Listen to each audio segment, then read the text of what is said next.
चलो महाराज जी, कौन सा आप लोग जो है भजन करते हैं भगवान का, क्या गीत तो कहते हैं सब दिखाएंगे, चलो कैसे बहुत तुम्हें सबको बहुत ही बातें करेगा सहारा, इसलिए मैं कल में तुम्हें देख रहा था। तो इसलिए वो लोग यदि जुड़ेंगे तो हमें विश्व गुरु बनने में और सरलता और सहजता हो जाएगी। क्या बोला तूने? तो हमें विश्व गुरु बनने में और सरलता और सहजता हो जाएगी। अब तो बंद करो। हमें आप थोड़ा हटा के दिखा सकते हो? थोड़ा हटा के देखने वाला किसी का औकात नहीं जिसको हम खोल दे बांध दे। बार बार पेड़ मट्टी नहीं रखे हैं जो मट्टी कोड़ के हटा दें फिर उसको लगा दें। तो थोड़ा बहुत गुरुजी कोई चांस नहीं। आप लोग जा सकते हैं। आप लोग को जो समाचार था दे दिए। नहीं, कपड़ा क्यों? कोई नहीं हटाएंगे। यही नहीं, अभी और सुनिए। मोबाइल दान में दे जा बाबा को, चलाते रहे। अभी तो ये आप वाला है ना? बस बोला लो गुरुदेव, ये लो बस। दूसरा देखो लाओ, कितने डबल चश्मे चश्मा लाओ, दे दो चश्मा केवल गुरुदेव से ज्यादा। एक और उठाओ, कहाँ चश्मा? किस किस पे बता ले ली? और किसी पे नहीं गुरुदेव, चश्मा को नहीं लाना तेरे को, साइड में लेके जाना। चश्मे मोबाइल कब मिलेगा बाबा को? नहीं निकल पाओगे। अरे फंस जाए लो, फंस जाओगे, मत निकलो। अरे बाबा फंस जाओगे, अंदर मत जाओ। नहीं रहने दो।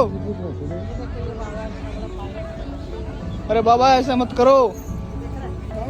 अरे बाबा मत करो, ऐसे मत करो। दीदी अभी जो है किसी से फोन पे बात हो पाई?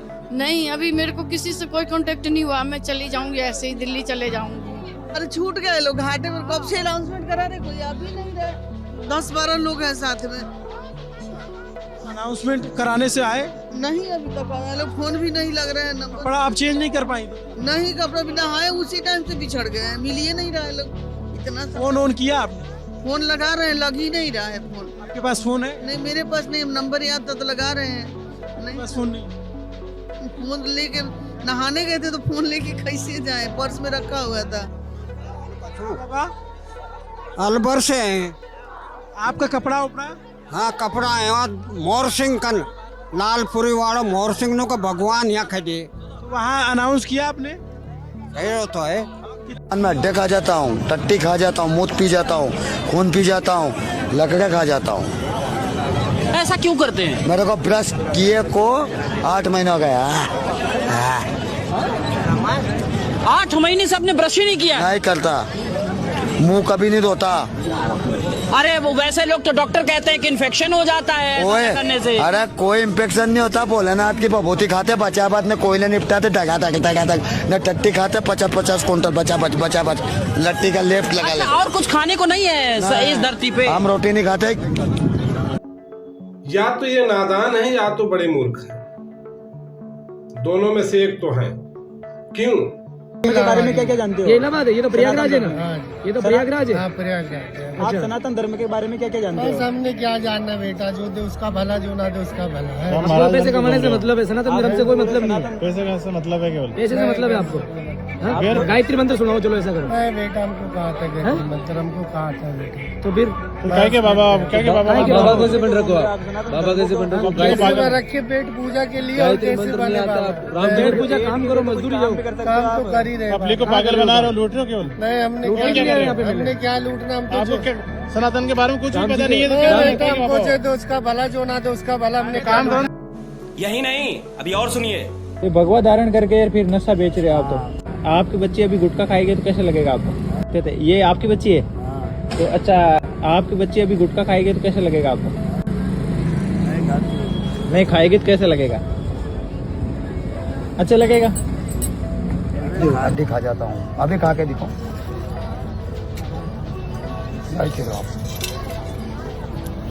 ये देखिए दोस्तों, बाबा है जो हड्डी खा रहे हैं। ये देखिए शमशान की हड्डियां। और ये ओ भाई क्या शमशान नहीं करते आप तपस्या? कितने दिन चलती है आपकी तपस्या? क्या करते हो? मैं सबका भला करता हूँ। क्या क्या जी बिल्कुल। और ये भविष्यवाणी ऐसा नहीं है कि हम ही बोल रहे हैं, हमें इन्होंने बोला है। कि ये जो कुंभ है ये इस तरह से घटना है और ऐसे ऐसे करके आगे फिर कोई कुंभ ऐसे होने वाला नहीं है। क्या कुछ होने वाला है माता जी, एक बार बताइए। होने वाला क्या बोलेंगे, मतलब कि अब जो है ये कलयुग का जो आखिरी समय है। कलयुग का तो ये अभी प्रथम चरण है जी, नहीं ये आखिरी है, ये एंड है। ब्रह्मांड में मतलब घटनाओं में ना सतयुग की स्थापना हो चुकी है। कलयुग की समाप्ति होने वाली है, ब्रह्मांड में हो चुकी है। यहाँ पर लीला होने वाली है, धरती पर लीला होने वाली है।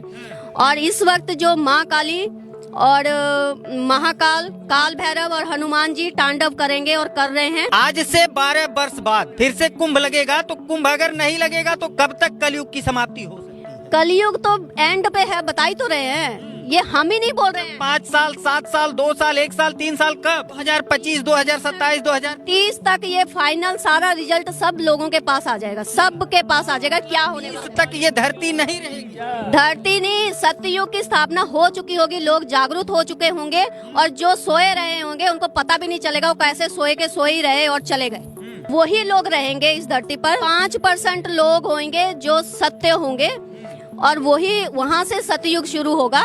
ऐसा है कि हमें यहाँ पर कुंभ में कोई मतलब ऐसी कोई पॉजिटिव वाइब्स आ नहीं रही है। भैरव जी भी कोई इतने मतलब अच्छा फील नहीं कर रहे हैं। और वहाँ से फिर जो अच्छे लोग हैं और बचेंगे सिर्फ वही जो सच्चे ईमानदार और जिन्होंने कर्म अच्छे कर रखे हैं, बस वही बचेंगे और उन्हीं से फिर नई दुनिया एक वही शुरू करेंगे, नई दुनिया। आप सही बताएं कि कोई पाप करके अगर गंगा जी में स्नान कर ले, क्या उसके पाप धुल जाएंगे या नहीं? जी नहीं, इससे आप गंगा में चाहे सारा दिन डूब कर बैठे रहो तो भी आपके पाप नहीं धुलेंगे। हाँ। गंगा में नहाने से, डुबकी मारने से कोई पाप नहीं धुलते हैं। अगर आपने पाप किए हैं तो उसका आपको मतलब पूरा टेस्ट परमात्मा लेगा और उसमें आपको खरा उतरना पड़ेगा। वो सारी सजा आपको काटनी ही पड़ेगी। अगर आप लोग सोचो कि आप हरिद्वार में नहा लो जी, आपने कोई पाप किया, आप यहाँ पर आके नहा धो लो, उस नहाने धोने से पाप नहीं धुलते हैं। पाप कोई शरीर ने थोड़ी करे हैं, जो आपकी आत्मा को आपको साफ करना पड़ेगा। और आत्मा कोई पानी से, गंगा से मतलब साफ नहीं हो जाएगी कि आपने डुबकी लगा ली और आपके पाप धुल गए, ठीक है ना। तो पाप करिए मत। अगर आप लोगों से ऐसा कुछ हुआ है, आप लोग, वही बात कह रही हूँ कि आप लोग परमात्मा को देखिए, ये समय ऐसा चल रहा है इस वक्त, परमात्मा भी अगर आप दिल से माफी मांग लोगे वो आपको माफ कर देंगे। उनके आगे अपने आप को सरेंडर कर दीजिए। यही एक आखिरी मौका है सबके लिए। नमस्कार दर्शकों, आज हम इस वीडियो में बात करने वाले हैं महाकुंभ प्रयागराज में आए ढोंगी बाबाओं के बारे में, जो आज के समय में एकत्रित हुए हैं प्रयागराज महाकुंभ में। हमें हमारे दर्शकों ने कमेंट में कुछ प्रश्न पूछे हैं, आज हम उनका भी जवाब विस्तार से इस वीडियो में देंगे। दर्शकों, जब हम महाकुंभ में गए तो हमें मिले कुछ ऐसे बाबा जो कि अपने आप को बाबा तो बताते हैं, लेकिन वह बाबा बनने के लायक है ही नहीं। जैसे कि आपने वीडियो में देखा ही होगा, इन सभी पाखंडी बाबाओं के बारे में। कोई बाबा किसी को पीट रहा है तो कोई बाबा नशे में धुत दिखाई दिया है, कोई बाबा गाली गलौज कर रहा है तो कोई क्या बोल रहा है। इन्हें यह भी नहीं पता कि शास्त्र अनुकूल भक्ति विधि क्या है और हमारा मोक्ष कैसे होगा। दर्शकों, हम किसी भी भक्त की धार्मिक मान्यताओं को ठेस नहीं पहुंचाना चाहते हैं, लेकिन हमें यह वीडियो इसलिए बनानी पड़ रही है ताकि आपके सामने इन सभी नकलियों की पोल खुलकर सामने आ सके। वैसे दर्शकों, आप खुद समझदार हो, सही गलत का निर्णय लेना जानते ही हो, खुद ही तर्क कर लीजिए, क्या ये सभी साधु बाबा सही कर रहे हैं या गलत।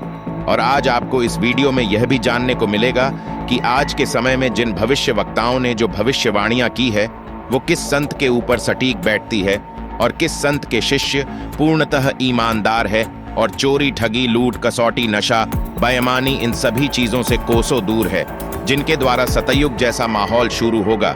चलिए जानते हैं। आइए अब संत रामपाल जी महाराज की एक वीडियो देखते हैं जिसमें इससे भी बड़ा खुलासा किया है। भाई मोती मुक्ता दर्शत नाही, ये जग है सब अंदरे, दिखत के तो नैन चश्म इनका फेरा मोतिया बंदरे, दिखत के तो नैन चश्म इनका फेरा मोतिया बंदरे।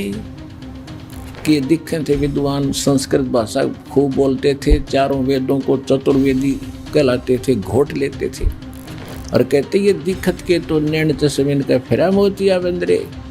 ये दिखे विद्वान, महर्षि मंडलेश्वर सारे वेदों को कंठस्थ कर रखा, ये तो ऐसे हैं जैसे किसी का मोतिया बिंद हो जाता है तो उसकी आंखें स्वच्छ दिखाई देती हैं तो उसने दिखता कती नहीं। तो ये निपट अंधे थे इनको ज्ञान नहीं था भक्ति, अज्ञान रूपी मोतियाबिंद के हुआ था। क्योंकि सारे के मार्ग न्यारे न्यारे, कोई कुछ कह रहा है, कोई कुछ बता रहा है, कोई कुछ कह रहा है, वो उसकी निंदा कर रहा है, उसकी वो सचमुच निंदा कर रहे हैं और दास केवल यथार्थ बता रहा है। तो साधु संतता इकट्ठे होने चाहिए। अगर वो संत है, एक दूसरे से विरोध नहीं होना चाहिए उनको, और सब ने मिलकर, मान लीजिए दास जो ज्ञान बता रहा है और किसी को इस पर आपत्ति है, वैसे तो आपत्ति दास छोड़ता है को नहीं, क्योंकि साथ लालटेन दिखा देता है ये टॉर्च कि आप ये बोल रहे हो श्रीमान जी, आपकी ये पुस्तक है, आपने लिखा है और हमारे वेद ये बता रहे, तो उसकी जुबान पर टेप लग जाती है, वो बोल सकता नहीं, हिल सकता नहीं। फिर वो बकवाद करता है, वो तो गुड्डा है, झूठा है, उसकी बातें मत सुनना है, वो तो निंदा करता है। और क्या बोलेगा? फिर यही बोलेगा, अरे एक बात तो बता दो, तेरी निंदा करी हो, तुझे गुंडा कहा हो, तू चोर कहा हो या ठग कहा हो, तेरे ज्ञान मत रोटी ढूंढी है, वो वेदों से कंपेयर की है, सदग्रंथों से कंपेयर, इतना किया दास ने। दर्शकों, संत रामपाल जी महाराज ने भारत के शीर्ष धर्मगुरुओं को इनके आपस में इस तरह के झगड़े को खत्म करने के लिए तथा आम जन मानस भक्ति और भगवान के नाम पर संशय मुक्त होकर भक्ति की सत्य राह पर चलकर मोक्ष प्राप्त कर सकें, इस उद्देश्य से वर्षों से इन धर्मगुरुओं को ज्ञान चर्चा के लिए आमंत्रित करते हुए आए हैं। लेकिन आज तक कोई भी संत रामपाल जी महाराज का सामना नहीं कर सका है। जिस आधार से इन्होंने इन नकली धर्मगुरुओं के झूठ को पकड़ा, हमको तो लगता है आप लोग अपनी अपनी दुकान चमका रहे हैं। एक बाबा नहीं, दर्जनों बाबाओं की बात करता हूँ, दर्जनों बाबाओं को देख रहा हूँ मैं। कोई एक बात नहीं बोलता, कोई बोलता राम के 5 बाप हैं, कोई बोलता शिव विष्णु के बाप हैं, तो कोई बोलता विष्णु शिव के बाप हैं, कोई बोलता शिव का कोई बाप नहीं है, कोई बोल दे हनुमान जी दलित हैं, कोई बोल दे हनुमान जी बंदर हैं, कोई क्या। अरे कुछ तो सही बोलिए आप लोग, कहाँ से एविडेंस लाते हैं, कौन सा शास्त्र पढ़ते हैं आप लोग, बताओ दोस्तों। आप लोग इन लोगों के बातों से कितने सहमत हैं, इन लोगों के कथाओं से कितने सहमत हैं, आप लोग कमेंट करके बताइए।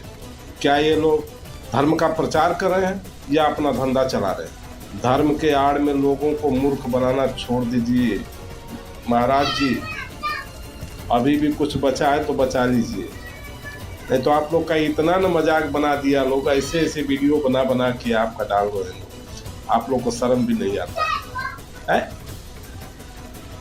बेकार की बातें करते आप लोग, लगता है कि कुछ पढ़े लिखे हैं नहीं, अनपढ़ की तरह बात करते रहते हैं, कुछ भी बोल देंगे, कुछ भी मन में आया कुछ भी बोल दिया पब्लिक के सामने। बस पब्लिक इतना है कि आपकी सम्मान करती है, नहीं तो अगर पब्लिक चाहे तो आपको मन से उतार के फेंक देगी।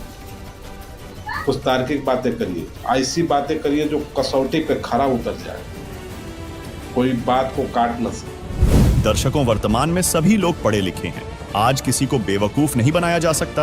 आप स्वयं अपने सदग्रंथों को पढ़ सकते हैं, प्रमाण मिला सकते हैं। संत रामपाल जी महाराज यह परोपकारी कार्य 30 वर्षों से कर रहे हैं, सतत भक्ति का ज्ञान, सच्चे भगवान की पहचान करवा रहे हैं। आज भक्त समाज को इन नकली धर्मगुरुओं ने अपने अज्ञान के मकड़ जाल में उलझा रखा है। इनको ब्रह्मा विष्णु शंकर के बारे में नहीं पता कौन क्या है, जैसा अभी आपने देखा।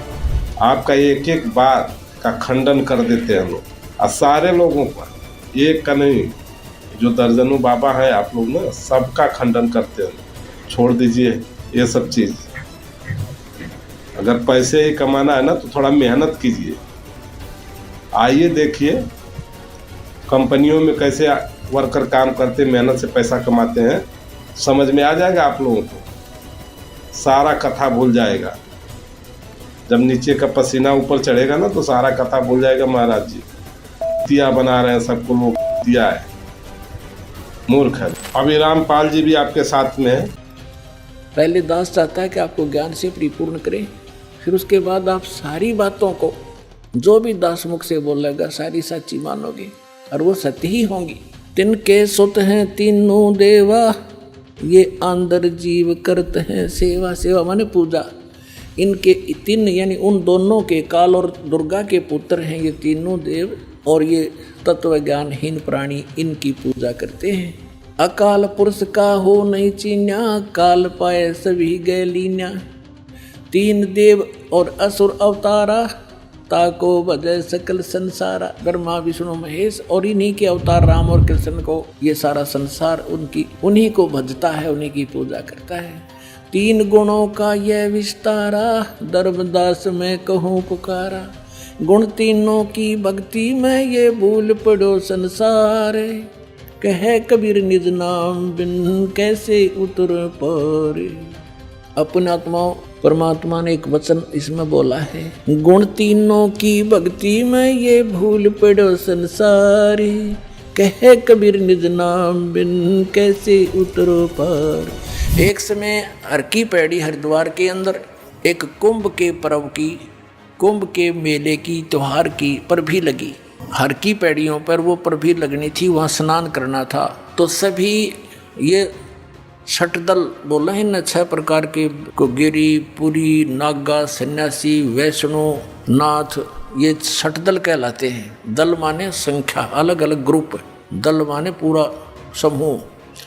तो ये सब षटदल अपने अपने स्थान पर, अपने अपने डेरों में, अपने अपने ग्रुप में, गिरियों में गिरी, पुरियों में पुरी, सन्यासियों में सन्यासी, नागाओं में नागा, वैष्णों में वैष्णो, साधु जा करके अपने ग्रुप में वहाँ हरिद्वार में इकट्ठे हो गए। ये ऐसा ही करते हैं। और जब स्नान करने का समय आता है उस समय ये सभी चल पड़ते हैं अपने मुखिया के पीछे पीछे। अपने अपने अलग अलग गिरियों का मुखिया अलग होता है, पुरियों का अलग, सन्यासियों का अलग, वैष्णों का अलग, नागाओं का अलग। ये नागा और गिरी, पुरी, सन्यासी और ये नाथ, ये सारे तमोगुण शिव के उपासक, सतोगुण विष्णु के उपासक, वैष्णो साधु। पहले नागा पहुंच गया पूरा ग्रुप, कोई हजारों की संख्या में, 50-60 हजार। और हर की पैड़ी पर नहाने के लिए पोजीशन पकड़ के पहले स्नान करने लगे। पीछे से आगे वैष्णो का समूह पूरा। वैष्णो ने आकर कहा कि हे सतोगुण वैष्णो, विष्णु के उपासकों ने कहा कि हे नागाओ, तुम पहले स्नान मत करना, प्रथम हम स्नान करेंगे, हम सर्वश्रेष्ठ हैं। नागा कहने लगे नहीं, हम सर्वश्रेष्ठ हैं, हम प्रथम स्नान करेंगे। हम त्यागी और बैरागी हैं, हम इच्छा रहते हैं, हम वस्त्र तक भी ग्रहण नहीं करते और हम सर्वश्रेष्ठ हैं, हम प्रथम स्नान करेंगे। अब वैष्णो साधु कहने लगे वो संत कि तुम काहे के श्रेष्ठ हो, हैं? तुम नंगे फिरते हो पशु की तरह, राख लपेटे रहते हो, आज तुम नहाने वाले बन गए। शरड फिरडो, टट्टी के हाथ भी ना धोते तुम, आज प्रथम स्नान करने पर तुल गए हो। अब इतनी बात से वो क्षुब्ध हो गए। कौन? नागा। भगवान भूल गए, वो कुंभ का मेला की पर भी भूल गए, उल्टे फिर गए एकदम। और उसने उनके बाल पकड़ दिया, उसने उनके गुट्टम गुट्टा, फिर तलवार निकाल लाए, तीर मारे एक दूसरे के, पूरी छुरी घोंप दे, कत्लेआम कर दिया। 25,000 ये त्रिगुणोपासक कटका मर गए वहाँ हर की पैड़ी हरिद्वार के अंदर। ओए होए। अब इसके विषय में सुख संवेद में कहा है, तीर तुपक तलवार कटारी जमदड़ जोर बधावे हैं, हर पैड़ी हर हेत न जाण्या वाजा तेग चलावे हैं, काटे शीस नहीं दल करुणा ये जग में साध कमावे हैं, जो जन इनके दर्शन को जावे उनको भी नरक पठावे हैं। ओए होए। 4 पंक्तियों में निर्णय दे दिया सुख संवेद में परमात्मा ने, कबीर भगवान ने, के तीर तुपक तलवार कटारी और डट के लठ बजावे हैं, जमदड़ जोर बजावे हैं, और हर पैड़ी हर हेत नहीं जाना। हर की पैड़ी कहें भगवान की छाती पे कत्लेआम कर डाला। हर पैड़ी हर हेत नहीं जाना, वहाँ जाते गए यानी तलवार चलावे हैं, और काटे शीस नहीं दल करुणा ये जग में साध कमावे हैं। इन्हें तुम संत भी कहते हो, और जो जन इनके दर्शन को जावे उनको भी नरक पठावे। उन भी ये पाठ पढ़ाओगे, ऐसे उनको बना देंगे। आज तक ये कैसा जुल्म करते रहे, हिंदू मुसलमानों को मार डालते हैं इन्हीं के बहकाए हुए, और मुसलमान हिंदुओं का काट डालते हैं, और काजी और मुल्लाओं के बहकाए हुए। तो पुण्यात्माओं, जब तक हम तत्व ज्ञान से परिचित नहीं होंगे, हमारी ऐसे ही ये हमारी दुर्बुद्धि बनाए रखते हैं, हमारा दुरुपयोग करते हैं ये मूर्ख लोग अपने स्वार्थ के वास्ते। ये गुरु अब हर पैड़ी हर हेत नहीं जाने वहां जाते एक चलावे हैं और काटे शीश नहीं दल करुणा दया नीन के अंदर। अरे न साधु कहो तो ये जग में साध कमावे हैं। और इतना ही नहीं, संत रामपाल जी महाराज पृथ्वी पर वर्तमान में मौजूदा लगभग 8 अरब आबादी में एकमात्र पूर्ण संत है जो सत्य सनातन धर्म को पूरे विश्व में प्रतिष्ठित करेंगे। जानने के लिए देखिए आगे। भविष्यमालिका पुराण में लिखा है कि 2032 तक पूरे विश्व में सत्य सनातन धर्म प्रतिष्ठित हो जाएगा। ऐसा ही संकेत कबीर परमात्मा ने कबीर सागर में किया है कि सारा संसार सत्य भक्ति अपनाएगा और आदि सनातन धर्म पूरे विश्व में प्रतिष्ठित हो जाएगा। दर्शकों, आदि सनातनी पूजा के प्रथम चरण की ये पूजा ही विश्व में सनातन धर्म प्रतिष्ठित करने में अहम भूमिका निभाएगी। दर्शकों, आज विश्व के सभी प्राणी बेशक अलग अलग धर्मों में बटे हुए हैं। विश्व के सभी मानवों यानी स्त्री व पुरुषों के शरीर की संरचना एक जैसी है तथा इनमें बने कमल भी एक जैसे हैं। प्रत्येक साधक को परमात्मा प्राप्ति के लिए और मोक्ष प्राप्त करने के लिए इन्हीं कमलों से होकर गुजरना होता है। इन 12 अक्षर वाले मंत्र का जाप करने से ये कमल अपने आप खुल जाते हैं। हठ योग करने की कोई आवश्यकता नहीं है। जिस प्रकार ऋषिजन पहले हठ योग करके इन कमलों को खोलने का प्रयत्न करते रहे, जबकि कमलों को खोलने की आसान अवश्रेष्ठ विधि ये है जो संत रामपाल जी महाराज ने बताई है। यही विधि कबीर परमात्मा जी ने अपने शिष्य धर्मदास जी को बताई, अपने शिष्य गरीबदास जी को बताई। यही विधि बाबा नानक जी को तथा उन तमाम महापुरुषों को बताई जिनको कबीर परमात्मा स्वयं आकर मिले। इसी विधि से इन महापुरुषों का मोक्ष हुआ। इन सभी महापुरुषों ने अपने ग्रंथों में इस 12 अक्षर मंत्र को लिपिबद्ध कर दिया था, जिसका प्रमाण आपको संत रामपाल जी महाराज ने प्रमाणित करके दिखा दिया है। दर्शकों, विचारणीय विषय ये भी है कि यदि आज के वर्तमान धर्म गुरुओं के अनुसार यदि भक्ति साधना की जाए तो विश्व कल्याण नामुमकिन है, क्योंकि जो साधना मुस्लिम धर्म में बताई जा रही है वो हिंदू धर्म में तथा अन्य धर्मों में नहीं बताई जा रही। इसका मतलब हिंदू समाज का तथा अन्य धर्मों के लोगों का मोक्ष होना असंभव है। इसी प्रकार जो साधना हिंदू धर्म के धर्मगुरु बता रहे हैं वो साधना मुस्लिम धर्म व अन्य धर्मों में नहीं बताई जा रही। इसका मतलब मुस्लिम समाज के लोगों का तथा अन्य धर्मों के लोगों का मोक्ष होना असंभव है। वास्तव में सच तो ये है दर्शकों कि किसी भी धर्म के धर्मगुरुओं के पास विश्व कल्याण का तथा पूर्ण मोक्ष मार्ग का यथार्थ भक्ति का 12 अक्षर मंत्र नहीं है। केवल संत रामपाल जी महाराज ही विश्व में एकमात्र ऐसे संत हैं जो विश्व के संपूर्ण मानव समाज के लिए सभी धर्म ग्रंथों में प्रमाणित भक्ति को पूरे मानव समाज के लिए दे रहे हैं। इसी भक्ति से संपूर्ण मानव समाज का कल्याण हो सकता है। जैसे कबीर जी ने सभी धर्मों की पुण्य आत्माओं को ये सत भक्ति देकर मोक्ष प्रदान किया था, ठीक वैसे ही दर्शकों, संत रामपाल जी महाराज के तत्वज्ञान की चाबी से अनादिकाल से छुपा पंचदेवों के 12 अक्षर मंत्रों के रहस्य का ताला खुल चुका है। दर्शकों, अभी एक और रहस्य से पर्दा उठाया जा रहा है जिसे देखकर भक्त समाज की आंखें फटी की फटी रह जाएंगी। संत रामपाल जी महाराज ने बताया कि जो पंचदेवों का निवास हमारे शरीर के अंदर उपस्थित कमलों में है, इनका विस्तार से विवरण इस प्रकार है। मानव शरीर में रीढ़ की हड्डी है, गुदा के पास जिसका निचला हिस्सा है। इस रीढ़ की हड्डी के साथ गुदा से 1 इंच ऊपर मूल कमल है जिसकी 4 पंखुड़ी हैं। इसमें गणेश जी का निवास है। मूल कमल से 1 इंच ऊपर स्वाद कमल है जिसकी 6 पंखुड़ी हैं। इसमें ब्रह्मा और उनकी पत्नी सावित्री का निवास है। स्वाद कमल के ऊपर नाभि कमल है, इसकी 8 पंखुड़ी है जिसमें विष्णु जी और लक्ष्मी जी का निवास है। नाभि कमल के ऊपर हृदय कमल है, इसकी 12 पंखुड़ी है जहां शिव और पार्वती का निवास है। हृदय कमल के ऊपर कंठ कमल है, इसकी 16 पंखुड़ी हैं जिसमें दुर्गा जी का निवास है। यहाँ ध्यान रखने योग्य बात यह है कि ये सभी कमल शरीर की रीढ़ की हड्डी के साथ अंदर की तरफ होते हैं, न कि शरीर के अग्र भाग में।